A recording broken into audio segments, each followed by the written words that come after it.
ಶ್ರೀ ಗುರುಭ್ಯೋ ನಮಃ. ಶ್ರೀಕೃಷ್ಣಾಯ ನಮಃ. ವೇದಿಕೆ ಮೇಲೆ ಉಪಸ್ಥಿತಿರುವಂಥ ಪೂಜ್ಯ ಸ್ವಾಮೀಜಿಗಳಿಗೆ ನನ್ನ ಶಿರಸ ಅಷ್ಟಾಂಗ ನಮಸ್ಕಾರಗಳನ್ನು ಸಲ್ಲಿಸಿ, ಇವತ್ತಿನ ಪೂಜ್ಯರ ಪರ್ಯಾಯದ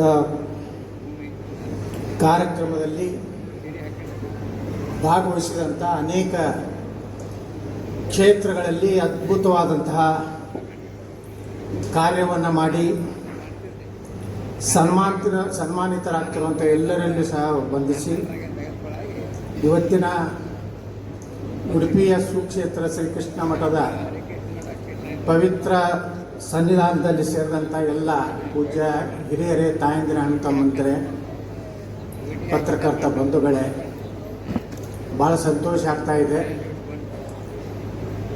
ಈ ದೇಶಕ್ಕೆಲ್ಲ ವಿಶ್ವಕ್ಕೇ ಇವತ್ತು ಹಿಂದುತ್ವವನ್ನು ಬೆಳಗಿದಂತಹ ನಾಡು ಯಾವುದಂದರೆ ಉಡುಪಿ ಅನ್ನುವಂಥದ್ದನ್ನು ಭಾಳ ಅಭಿಮಾನದಿಂದ ನಾನು ಹೇಳಲಿಕ್ಕೆ ಬಯಸ್ತಾ ಇದ್ದೇನೆ. ಉಡುಪಿ ಪುತ್ತಿಗೆ ಮಠದ ಶ್ರೀ ಸುಗುಣೇಂದ್ರ ತೀರ್ಥ ಶ್ರೀಪಾದರು 4ನೇ ಬಾರಿಗೆ ಶ್ರೀಕೃಷ್ಣನ ದೈವಾರ್ಷಿಕ ಪೂಜಾಧಿಕಾರ ಪಡೆಯುತ್ತಿರುವುದು ಅತ್ಯಂತ ಸಂತಸದ ಕ್ಷಣ. ಇವತ್ತು ಪುತ್ತಿಗೆ ಶ್ರೀಗಳು ಸಾಗರದಾಚೆಗೆ ನಮ್ಮ ಹಿಂದುತ್ವವನ್ನು ಒಯ್ದರ ಜೊತೆಗೆ ವಸುದೇವ ಕುಟುಂಬಕಂ ಎಂಬ ನಮ್ಮ ನಾಣ್ಣುಡಿಯನ್ನು ಸತ್ಯ ಮಾಡುವುದರಲ್ಲಿ ಅವರು ಅದ್ಭುತವಾದಂತಹ ಸಾಧನೆಯನ್ನು ಮಾಡ್ತಾ ಇದ್ದಾರೆ. ಟೀಕೆ ಟಿಪ್ಪಣಿಗಳು ರಾಮನಿಗೂ ಬಿಟ್ಟಿಲ್ಲ, ಕೃಷ್ಣನಿಗೂ ಬಿಟ್ಟಿಲ್ಲ.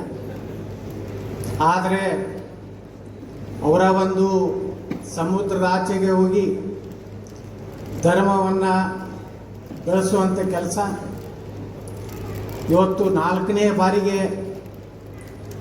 2 ವರ್ಷದವರೆಗೆ ಇದರ ಒಂದು ಜವಾಬ್ದಾರಿಯನ್ನು ತೆಗೆದುಕೊಂಡು ಅನೇಕ ಕಾರ್ಯಕ್ರಮಗಳನ್ನು ಪೂಜ್ಯರು ಹೇಳಿದರು. ನಮ್ಮಲ್ಲಿ ಹಣ ಇಲ್ಲ, ನಾವು ಯೋಜನೆಗಳನ್ನು ಮಾಡ್ತಿರ್ತೀವಿ. ಅದು ಸತ್ಯ ಇದೆ. ಎಲ್ಲಿ ಹಣ ಇರ್ತದೆ ಅಲ್ಲಿ ಯೋಜನೆಗಳೇ ಮಾಡಲಿಕ್ಕೆ ತಲೆ ಇರುವುದಿಲ್ಲ. ಎಲ್ಲಿ ಯೋಜನೆಯನ್ನು ಮಾಡಿದಾಗ ಭಗವಂತನ ಆಶೀರ್ವಾದ ಇರ್ತದೆ. ಆ ಆಶೀರ್ವಾದ ಇರ್ತದೆ, ನಿಶ್ಚಿತವಾಗಿಯೂ ಭಗವಂತ ನಮ್ಗೆ ಆಶೀರ್ವಾದ ಮಾಡೇ ಮಾಡ್ತಾನೆ ಅನ್ನುವಂಥ ವಿಶ್ವಾಸ ನಮ್ಮ ಸನಾತನ ಧರ್ಮದಲ್ಲಿದೆ. ನನ್ನ ಬಗ್ಗೆನೇ ಹೇಳಿದ್ರು ಪೂಜ್ಯರು, ನೇರವಾಗಿ ಸತ್ಯವಾಗಿ ಇದ್ದದ್ದನ್ನು ಇದ್ದದ್ದು ಹೇಳೋದು. ರಾಜಕಾರಣದಲ್ಲಿಯೂ ಸಹ ಇದೊಂದು ರೀತಿ ನಾನು ಒಂದು ಪ್ರಯೋಗ ಮಾಡ್ತಾ ಇದ್ದೆ. ಹಿಂಗೆ ಹೇಳಿದ್ರು ರಾಜಕಾರಣದಲ್ಲಿ ಬದುಕಬಹುದಾ ಅನ್ನೋಂಥದಕ್ಕೆ ಉದಾಹರಣೆ ಇವತ್ತು ನಾನು ಒಬ್ಬ ಇದ್ದೀನಿ ಅನ್ನೋವಂಥದ್ದು ಭಾಳ ಸಂತೋಷಗಳು. ಯಾಕಂದರೆ ನಾನು ಎಲ್ಲ ಕ್ಷೇತ್ರದಲ್ಲಿ ವಿಜಯಪುರದಲ್ಲಿದ್ದೀವಿ. ನಮ್ಮದು 125 ವರ್ಷದ ಒಂದು ದೇವಸ್ಥಾನ, ಗೋಶಾಲೆ, ಸ್ಕೂಲು, ಕಾಲೇಜುಗಳು, ಸುಮಾರು 1000 ಗೋಗಳನ್ನು ಹೊಂದಿದ್ದಂಥ 80 ಎಕರೆದಲ್ಲಿ ಗೋಶಾಲೆ. ಇದು ನಾವು ಎಂದು ನಿರೀಕ್ಷೆ ಮಾಡಿದ್ವಿ. ಅದನ್ನು ಉದ್ಘಾಟನೆ ಮಾಡಿದವರು ಪೇಜಾವರದ ಶ್ರೀ ವಿಶ್ವೇಶ ತೀರ್ಥ ಶ್ರೀಪಾದಂಗಳವರು ಅಂತ ನಾವು ಭಾಳ ಹೆಮ್ಮೆಯಿಂದ ಹೇಳ್ತೀವಿ. ವಿಶ್ವ ಹಿಂದೂ ಪರಿಷತ್ತಿನ ಸಮಾವೇಶ ಮಾಡಿ ಇಲ್ಲಿ ಅಯೋಧ್ಯೆಯ ಪ್ರಭು ಶ್ರೀರಾಮಚಂದ್ರರ ಮಂದಿರವನ್ನು ಅಲ್ಲೇ ಕಟ್ತೀವಿ ಅನ್ನುವಂಥ ಘೋಷವಾಕ್ಯ ಪ್ರಾರಂಭ ಆಗಿದ್ದು ಉಡುಪಿಯಿಂದಲೇ, ಶ್ರೀಕೃಷ್ಣ ಮಠದಿಂದಲೇ ಅನ್ನುವಂಥದ್ದು ನಮಗೆಲ್ಲರಿಗೂ ಅಜ್ಞಾಂತರ. ಅದರ ಜೊತೆಗೆ ಪೂಜ್ಯರು ಏನು ಅವರು ತಮ್ಮ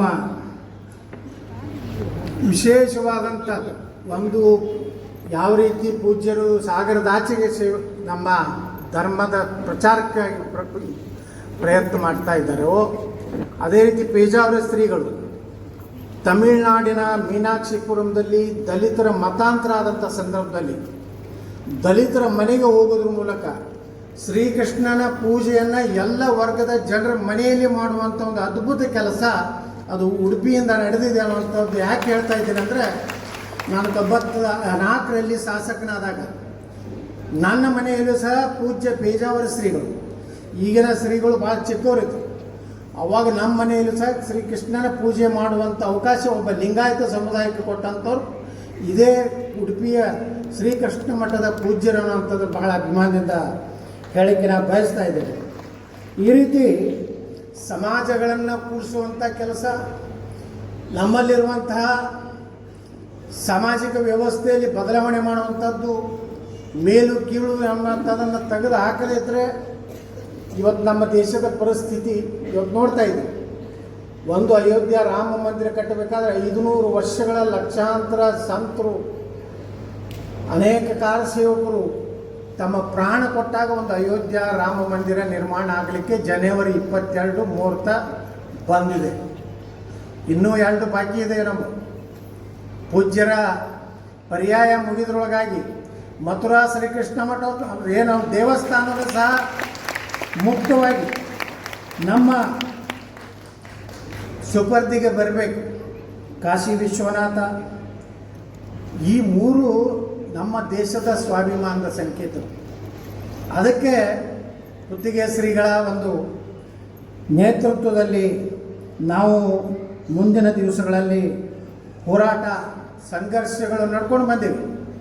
ಇವತ್ತು ನ್ಯಾಯಾಲಯದಲ್ಲಿ ಇದ್ದರೂ ಸಹ ನಮ್ಗೆ ವಿಶ್ವಾಸ ಇದೆ, ನ್ಯಾಯಾಲಯಗಳ ಮೂಲಕವೇ ನಾವು ಕೃಷ್ಣ ಜನ್ಮಸ್ಥಾನವನ್ನು, ವಿಶ್ವನಾಥನ ಸ್ಥಾನವನ್ನು ಪಡೀಲಿಕ್ಕೆ ಸಾಧ್ಯ ಅನ್ನುವಂಥ ಮಾತನ್ನು ಈ ಸಂದರ್ಭದಲ್ಲಿ ಹೇಳಿ, ಪರಶುರಾಮರ ಪವಿತ್ರ ನಾಡಿನ ರಾಷ್ಟ್ರ ಸಂತ ಯತಿಕುಲ ಚಕ್ರವರ್ತಿ ಪೇಜಾವರ ಶ್ರೀಗಳನ್ನು ಕೊಟ್ಟ ಪುಣ್ಯಭೂಮಿ